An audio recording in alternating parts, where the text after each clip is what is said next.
Masakan aku tidak dapat bertindak kepada kamu seperti tukang periuk ini, hai kaum Israel? Demikianlah firman Tuhan. Sungguh seperti tanah liat di tangan tukang periuk, demikianlah kamu di tanganku, hai kaum Israel. Apa ada kalanya aku berkata tentang suatu bangsa dan tentang suatu kerajaan bahwa aku akan mencabut, merobohkan dan membinasakannya. Tetapi apabila bangsa yang terhadap siapa aku berkata demikian telah bertobat dari kejahatannya, maka menyesallah aku bahwa aku hendak menjatuhkan malapetaka yang kurancangkan itu terhadap mereka. Ada kalanya aku berkata tentang suatu bangsa dan tentang suatu kerajaan bahwa aku akan membangun dan menanam mereka. Tetapi apabila mereka melakukan apa yang jahat di mataku, di depan mataku, dan tidak mendengarkan suaraku, maka menyesallah aku bahwa aku hendak mendatangkan keberuntungan yang kujanjikan itu kepada mereka. Sebab itu katakanlah kepada orang Yehuda dan kepada penduduk Yerusalem, beginilah firman Tuhan, sesungguhnya aku ini sedang menyiapkan malapetaka terhadap kamu dan merancang rencana terhadap kamu. Baiklah kamu masing-masing bertobat dari tingkah lakumu yang jahat dan perbaikilah tingkah lakumu dan perbuatanmu. Tuhan memberkati pembacaan firman-Nya.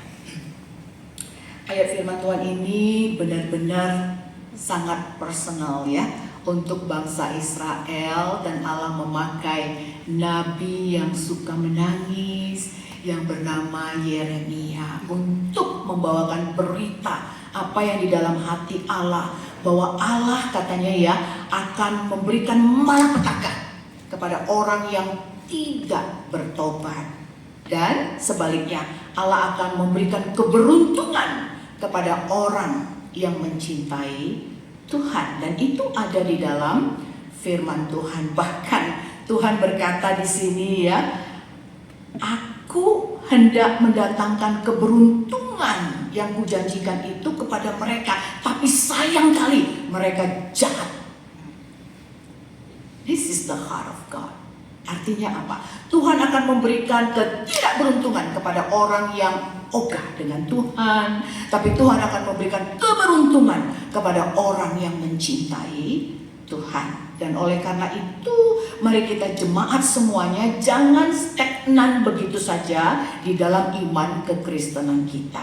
Nah, ingat, Allah itu menciptakan manusia, sasarannya adalah membawa kemuliaan bagi Tuhan. Hanya itu. Tuhan ciptakan Pak Tobing ya, Tuhan ciptakan Inang Sintua dari Jakarta ya, Tuhan ciptakan saya, Tuhan ciptakan Bapak Ibu.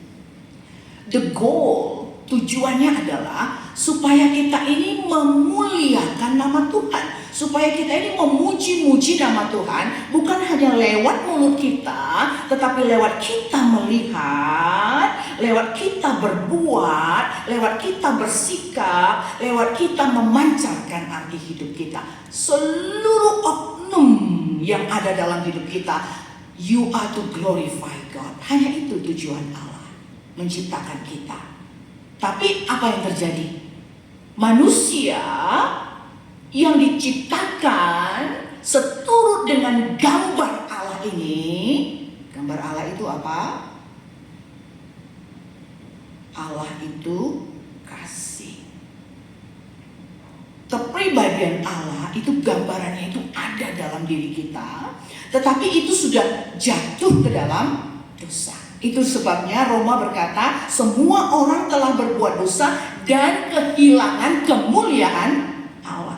Tidak ada lagi cantiknya Allah dalam pribadi manusia yang ada di dunia ini. Siapapun itu, mau pendeta, mau sintua, mau pastor, mau presiden, mau apapun kita di dunia ini, yang namanya manusia, all have sinned and come short of the glory of God. Hilang kemuliaan Allah. Nggak ada lagi. Semua itu hanya, kalaupun ada orang Kristen di dunia ini, sampai dia mengetahui siapa itu Yesus, maka dikatakan kekristenan kita itu hanya casing. It's only casing. You know God. Kita tahu Yesus. Hanya tahu Yesus. Banyak orang di dunia ini tahu Yesus. Presiden kita pun tahu Yesus. Yang berdemo-demo sekarang ini pun tahu Yesus. All casing. Karena jelas firman Tuhan bilang, semua telah bobrok, corrupted, full of sin. Dan upah dosa adalah maut. Makanya kita nanti akan mourning ya. Meninggal dunia kita nanti. But the question is, kemana kita kalau kita sudah meninggalkan dunia ini? Karena kita diciptakan seturut gambarnya Allah.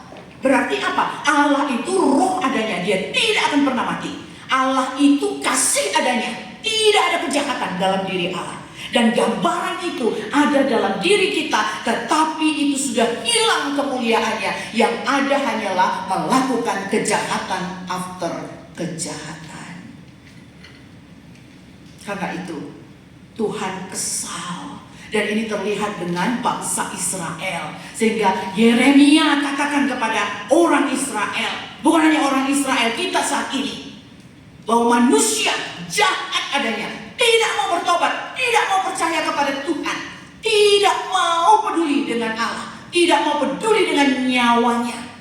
Aku akan memberikan kecelakaan, penderitaan. Tapi sebaliknya, orang yang bertobat, yang beriman, aku akan beri keberuntungan. Kok capek kali kita kerja ya untuk beruntung ya. Padahal udah dikasih tahu rahasianya. Mau beruntung, bertobat. Hanya itu. Nah, mari kita perhatikan pertobatan apa ini sebenarnya. Banyak orang Kristen mengikuti semua poda-poda nasihat dari orang tua, dan kelihatan mereka muncul menjadi pribadi yang bagus-bagus, yang mana nihon katanya ya, nasihat orang tua. Tetapi sekali lagi itu hanya casing. Karena Tuhan tidak tertarik dengan perilaku kita. Karena perilaku kita Tuhan katakan hilang kemuliaan. Oleh sebab itu kita akan belajar hari ini. Gambaran Allah dalam diri gambaran Allah itu seperti ini.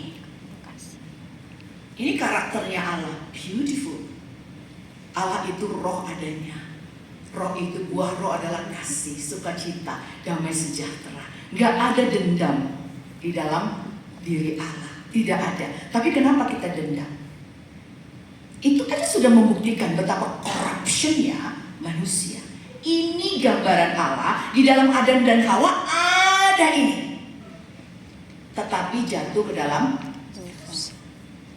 I don't bring my black heart. Saya tidak bawa hati hitam di sini. Hati hitam itu yang Allah tertarik. Masakan manusia kuciptakan menurut gambarku, jatuh ke dalam dosa, dan mereka semua wajib masuk ke dalam api neraka. Wajib. Aku gak mau. Karena itu Allah datang dari surga menjadi manusia. Namanya Yesus Kristus. Dia lahir dari anak darah Maria, tetapi yang di perut Maria itu bukan spermanya Yusuf, tetapi itu adalah Roh Kudus. Karena itu dia lahir menjadi anak Allah. Dan dia mati di kayu salib, dan dia menyerahkan seluruh hidupnya. Dia menjadi manusia karena Allah itu roh adanya, tidak bisa mati sebagai roh. Karena itu dia harus jadi manusia, dan sebagai manusia dia mati di kayu salib dan menyelesaikan semua dosa manusia. Ini penting, ini ajaran yang baku iman kekristenan. Bahwa dosa hanya bisa diampuni oleh darah Tuhan Yesus. Jadi jangan sibuk kalian untuk pengampunan dosa, harus berbuat baik, harus ini, harus itu, harus ini, harus itu. No. Prinsip Tuhan untuk pengampunan dosa adalah tanpa cucuran darah tidak ada pengampunan dosa. Dosa hanya bisa diselesaikan oleh Yesus yang mati di kayu salib untuk kita. Dan di kayu salib itu dia menyelesaikan semua hutang dosa manusia. Dan dia berkata, "Nengah merujung." Sudah selesai. Dalam bahasa aslinya dia berkata tetelestai, yang di dalam bahasa Indonesia artinya lunas. Upah dosa adalah neraka, lunas, aku yang membayar. Itu sebabnya di gereja ada salib. That is the power of forgiveness. Itulah hebatnya Allah ini. Yeremia, tidakkah aku punya kuasa merubah manusia? Yes. Dan yang pertama sekali Tuhan ingin rubah kita adalah hati kita ini. Ini gak bisa. Hati kita yang jahat, yang hitam, tidak bisa diselesaikan dengan perbuatan baik kita, salehnya kita, rajinnya kita ke gereja, jadi anggota gereja kita, marguru maluya kita, kemudian kita kasih persembahan. No, tidak bisa masuk dalam koridor pengertian Allah. Dosa hanya bisa dihapus oleh darah Tuhan Yesus. Oleh sebab itu, inilah yang disebut dengan Barita Naboli.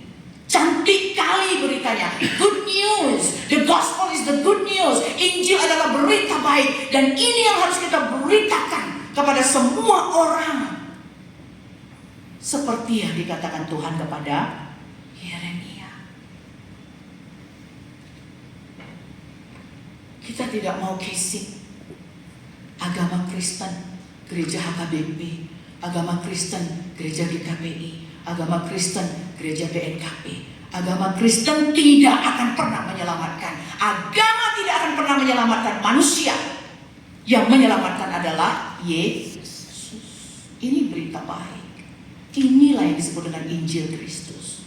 Inilah yang Tuhan ingin katakan kepada Yeremia. Jadi yang pertama sekali, Tuhan itu Bapa kita. Kita ini tanah liat, dan Engkaulah yang membentuk kami, dan kami sekalian adalah buatan tangan Allah. Itu kata Yesaya 64 ayat yang ke-8.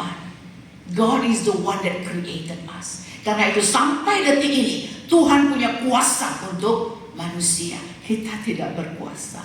Padahal panjang kali rencana kita ya. Anakku nanti besar harus jadi ini, kukuliahkan dia ke luar negeri. Nanti aku gaji ke-7 sudah bisa beli rumah. Nanti aku beli mobil. Nanti aku semua yang cantik-cantik untuk kita bisa rencanakan. Tapi dalam waktu 1 detik ini semua bisa hancur. Again, our life, hidup kita hanya ada di dalam tangan Tuhan. Jadi hati-hati kita hidup di dunia ini. Kemudian Allah berkata, masakan aku tidak dapat bertindak kepada kamu seperti tukang periuk? Aku bisa. Itu sudah kulakukan dengan si Saulus. Ketika Saulus bertemu dengan Yesus, dia dirubah menjadi bagus. Sama halnya dengan kita. Ketika kita dengar berita Injil, ketika kita dengar Yesus mati di kayu salib untuk kita, dikubur dan bangkit kembali, dan aku percaya. Itulah yang dilakukan Allah dengan si Saulus. Dan kalau kita percaya, katanya, kita akan dirubah dan dikasih modal. Modal pertama apa? Di buku Efesus 1 ayat 13. Bahwa ketika kita percaya kepada Injil Kristus, Kristus mati di kayu salib untuk hidupku, sehingga aku diampuni dosaku, sehingga waktu aku mati nanti, aku akan ke surga. Itu Efesus 1 ayat 13. Dan aku dimeteraikan oleh Roh Kudus. Sadar gak kita bahwa kita yang percaya kepada Yesus ada Roh Kudus di dalam hati kita. Dan bukan hanya itu, Galatia 2 ayat 20. Hidupku bukan aku lagi, tapi Kristus hidup di dalamku. Itu Allah Anak, Yesus. Dan Immanuel, Allah menyertai kita. The triumph God, Allah Tritunggal itu ada di dalam setiap orang yang percaya kepada Yesus sebagai Tuhan dan Juru selamat. Saya nggak tahu kekristenan kita hanya casing atau yang saya terangkan tadi. Casing contohnya begini, dia agama Kristen, dia rajin ke gereja, dia sudah mengikuti Marguru Malua, dia sudah di CD, dia juga udah ikut perjamuan kudus, tapi waktu dia punya masalah besar sekali, dia mulai mengunjungi dukun. Nah itu casing lagi. Itu maksud saya. Apakah ada di antara kita yang masih pegang puasa-puasa kegelapan? You are only casing as Christian. Aku akan memberikan malapetaka. Jelas, itu kata Yeremia. Aku akan memberikan malapetaka yang sok-sokan pakai nama Kristen, tetapi dia menduakan Allah. You are only casing. Sekarang cek dulu diri kita. Am I a casing Christian? Aku tahu Yesus tidak sama dengan aku percaya Yesus. Saulus tahu Yesus, tapi dia bawa surat jalan dari gubernur, bunuh semua orang yang percaya kepada Yesus. Saulus knows Jesus, tapi tidak percaya Yesus. Akhirnya dia bertemu dengan Yesus, dia dengar berita Injil. Akhirnya dia tahu Yesus dan percaya Yesus. It's only 15 centimeters. Tapi tahu Yesus, you are only casing Christian. Ketika kau percaya Yesus, keberuntungan menjadi milikmu. Itu kata Yeremia 18. Nah, setelah kita percaya Yesus, kita dirubah. Kita dirubah menjadi baru. Di dalam ada Roh Kudus, di dalam ada Yesus, dan Allah Immanuel menyertai. Orang yang percaya, dia kemana-mana pergi, dia bersama dengan Tuhan Yesus. Dan tujuan Allah menciptakan dia ini adalah supaya dia seperti Tuhan Yesus. Inilah yang dipaparkan Allah di dalam Yeremia. Tidakkah aku berkuasa seperti orang tukang periuk itu? Kau adalah tanah liat, kata Tuhan. Nah, saya bawa di sini beberapa ilustrasi ya. Nah, ingat tujuan kita diciptakan Tuhan, endingnya adalah seperti ini. Jadi jangan stagnan saat ini ya. Kita orang Kristen, kita percaya Yesus. Jangan puas dengan aku seorang Kristen, aku beribadah di HKBP, sudah itu saja. No. Tuhan akan terus membentuk hidup kita sampai kita serupa dengan Tuhan Yesus. Sampai tujuan Allah menciptakan kita supaya kita menjadi terang dan garam dunia. Tuhan mau kita menjadi terang. That is the end of God's plan untuk kita yang sudah diselamatkan. You come out sebagai terang dan garam, dan kau semakin hari semakin menyerupai Tuhan Yesus. Modal sudah ada, Roh Kudus di hati kita. Modal lain apa? Yesus menemani kita 24 jam. Kita tidak pernah seorang diri. Ending dari semuanya adalah you will be like Jesus. Sekarang kita seperti siapa? Sudahkah kita setiap hari diubah menjadi serupa dengan Tuhan Yesus? Oleh sebab itu, Tuhan di sini memberikan ilustrasi bahwa kita ini adalah seperti tanah liat. Oke. Nah, jemaat, Tuhan menciptakan kita bukan kebetulan. Tuhan menciptakan kita bukan juga acak-acakan. Tuhan menciptakan kita sesuai dengan rancangan Allah. At the end of your life, you have to be like this. Kita menjadi terang dan garam. Kesaksian hidup kita melalui mulut kita, perbuatan kita, cara kita berpikir, cara kita bertindak, cara kita merencanakan di dalam hidup ini. Nah, sebagai contoh di sini ya, kita perhatikan tanah liat. Saya cari-cari ada nggak tanah liat? Ternyata nggak ada ya. Tapi nggak apa-apa. Di sini ada satu contoh.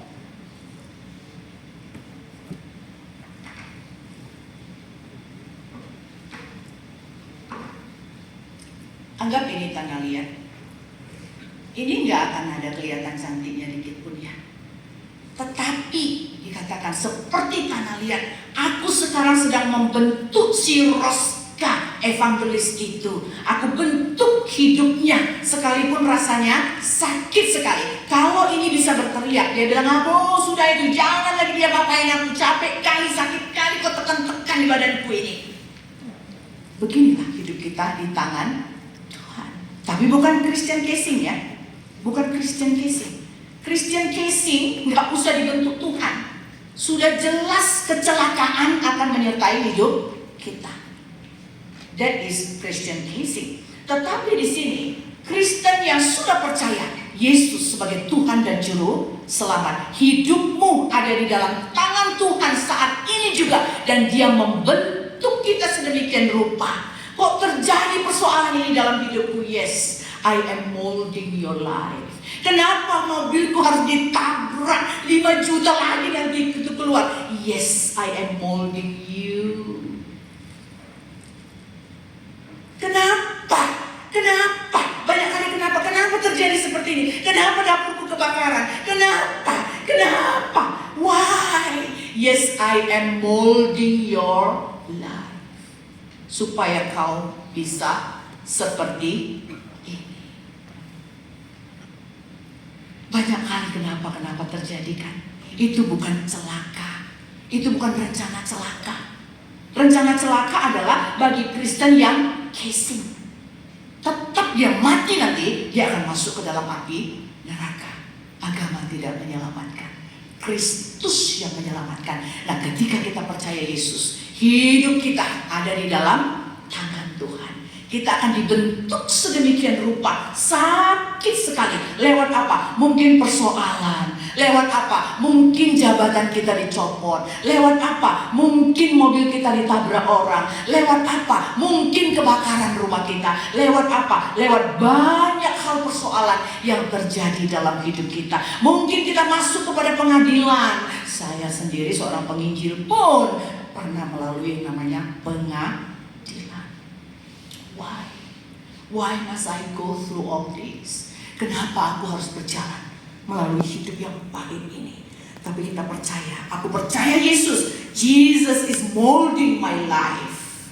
Karena itu aku harus berfokus hanya kepada Yesus. Fokus, ini artinya fokus. Fokus, aku gak mau lihat kiri kanan. Aku gak mau entertain kiri kanan. Aku hanya mau entertain Yesus. Aku hanya mau berkata terima kasih Yesus. Terima kasih Tuhan kalau aku masuk dalam perkara pengadilan. Thank you Jesus, I know you're molding my life. Yeremia bilang kepada orang Israel, tidakkah aku berkuasa atas hidup orang Israel, atas hidup orang Batak, atas hidup orang Indonesia yang percaya dan mencintai Tuhan? I will mold you. Jadi kalau kita no complain,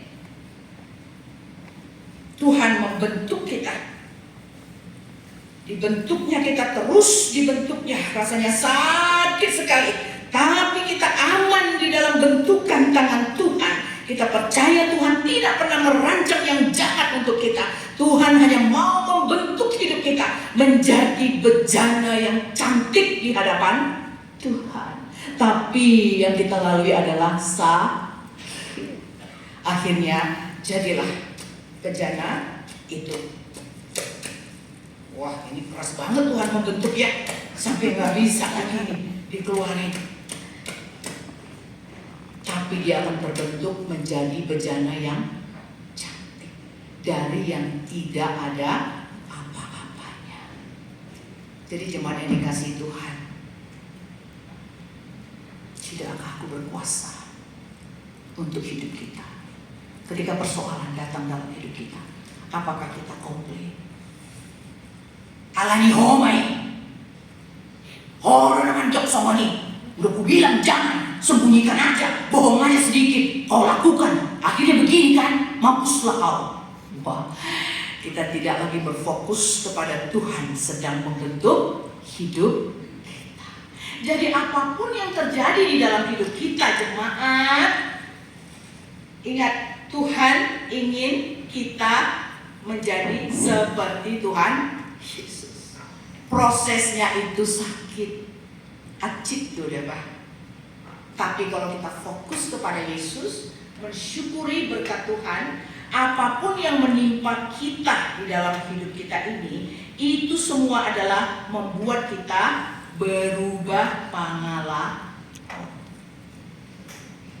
Mungkin terlalu sombong dalam hidup kita, suka-suka di dalam hidup kita.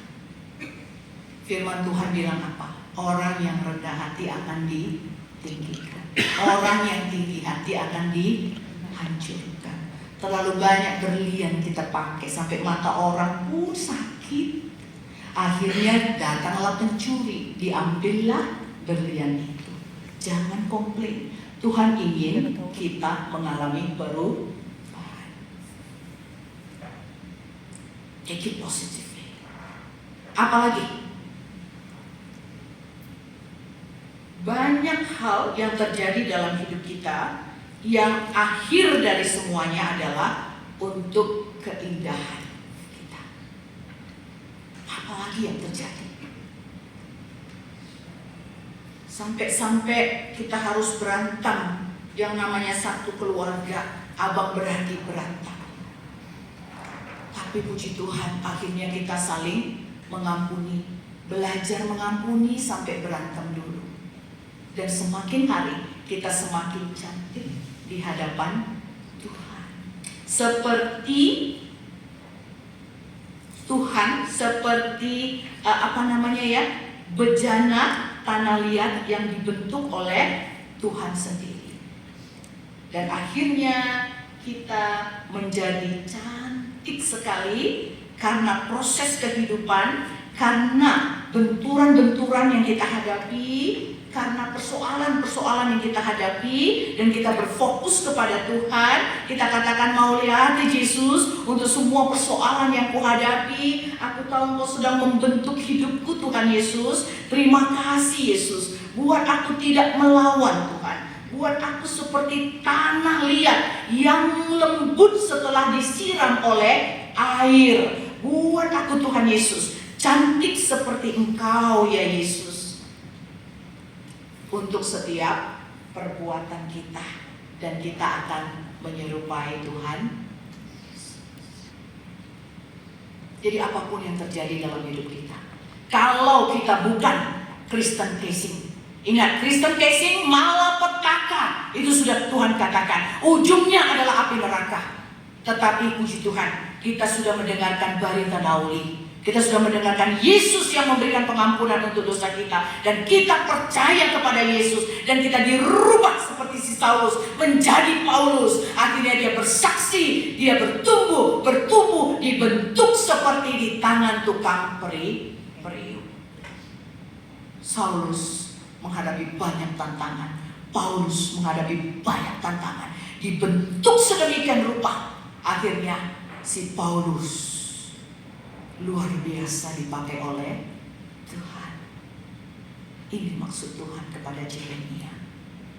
Karena itu mari jemaat, sudah berubah belum pengalaman kita?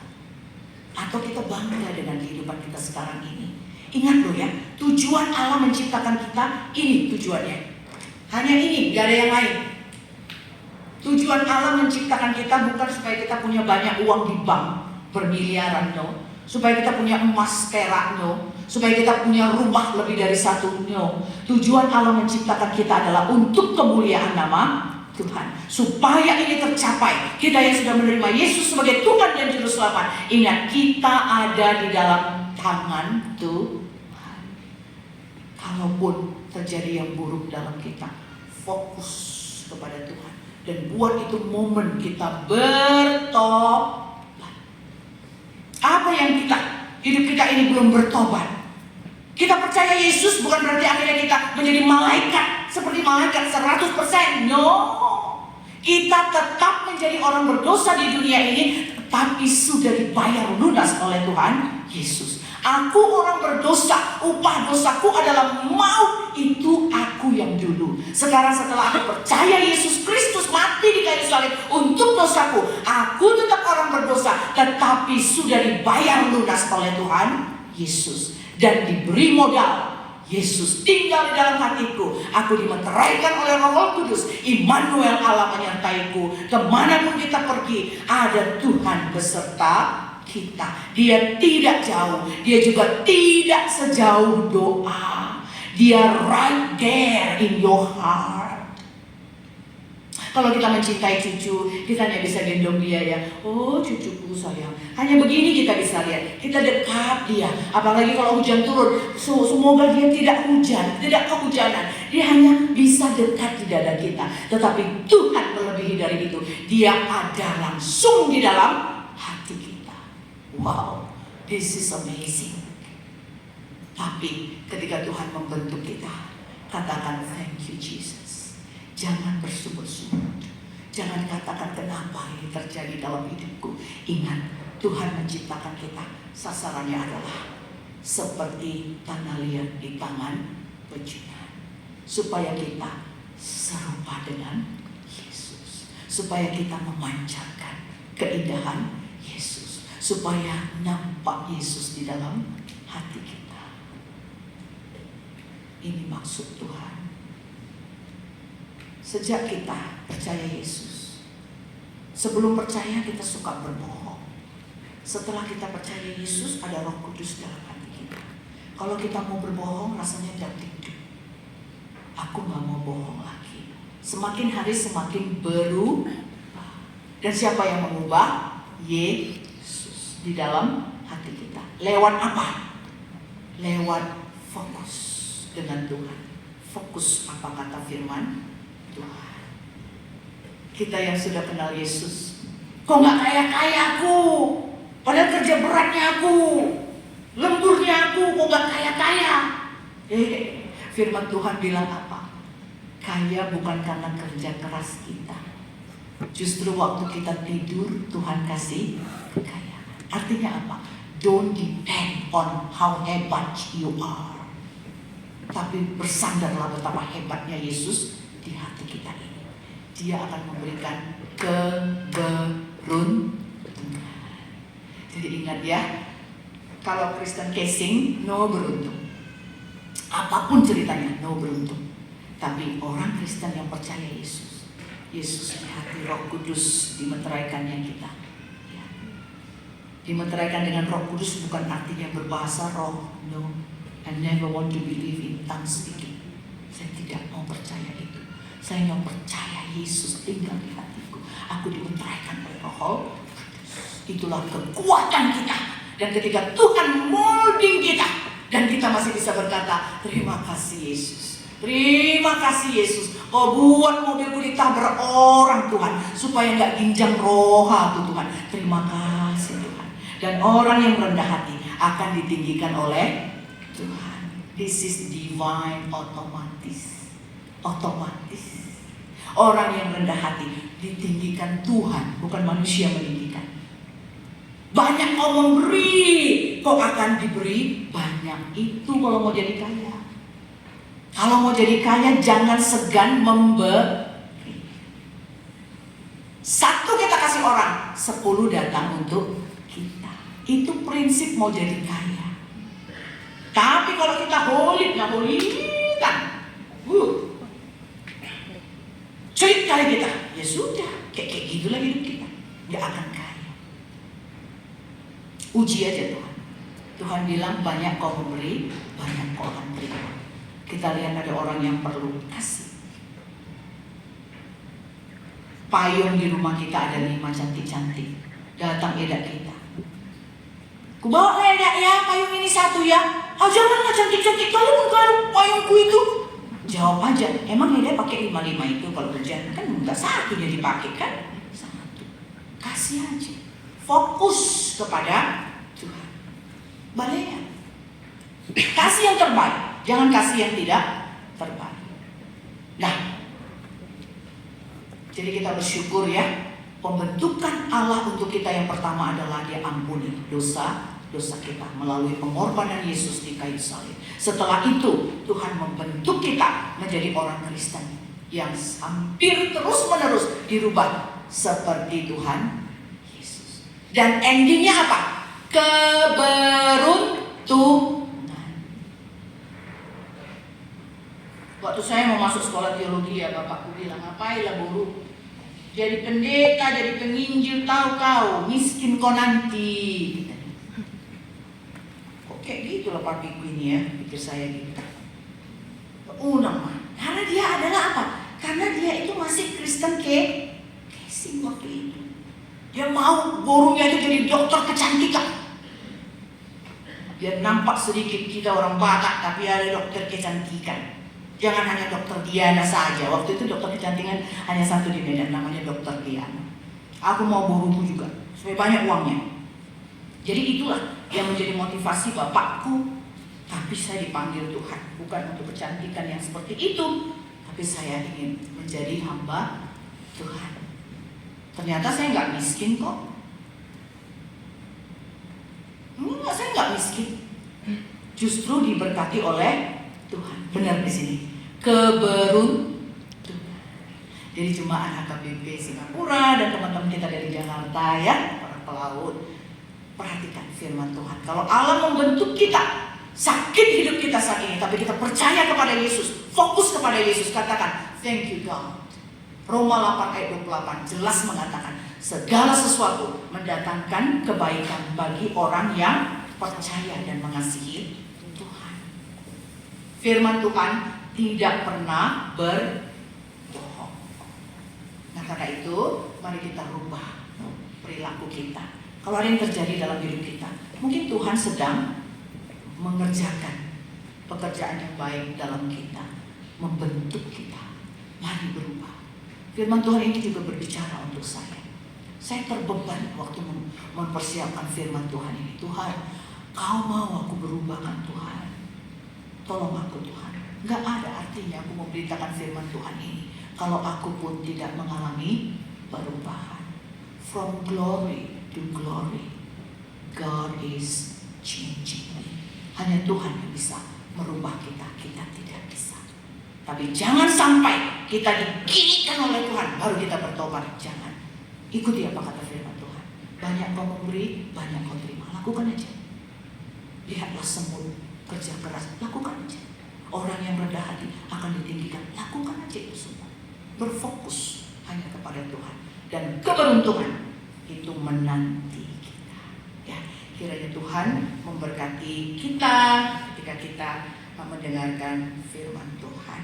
Sekarang kita akan berdoa, kiranya Tuhan memberikan pertolongan ya kepada semua jemaat.